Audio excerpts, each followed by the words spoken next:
بسم الله الرحمن الرحيم. يا أيها المزمل قم الليل إلا قليلا نصفه أو انقص منه قليلا أو زد عليه ورتل القرآن ترتيلا إنا سنلقي عليك قولا ثقيلا إن ناشئة الليل هي أشد وطئا وأقوم قيلا إن لك في النهار سبحا طويلا واذكر اسم ربك وتبتل إليه تبتيلا رب المشرق والمغرب لا إله إلا هو فاتخذه وكيلا واصبر على ما يقولون واهجرهم هجرا جميلا وذرني والمكذبين أولي النعمة ومهلهم قليلا إن لدينا أنكالا وجحيما وطعاما ذا غصة وعذابا أليما يوم ترجف الأرض والجبال وكانت الجبال كثيبا مهيلا إنا أرسلنا إليكم رسولا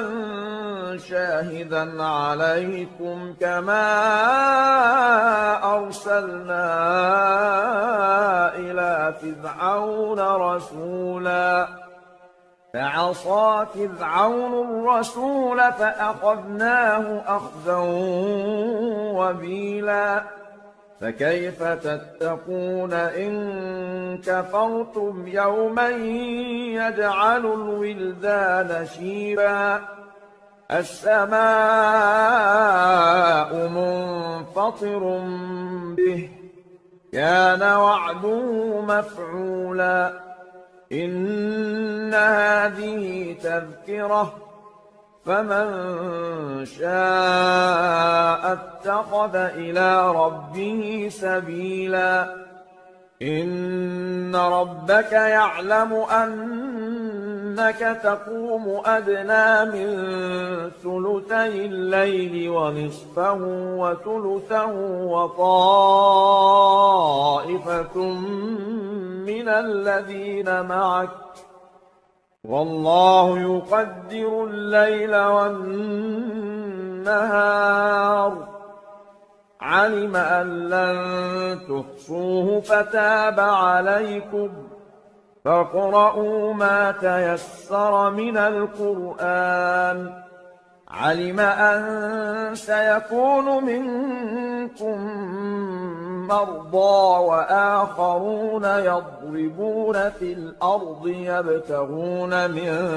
فضل الله وآخرون يقاتلون في سبيل الله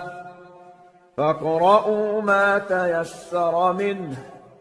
وأقيموا الصلاة وآتوا الزكاة وأقرضوا الله قرضا حسنا وما تقدموا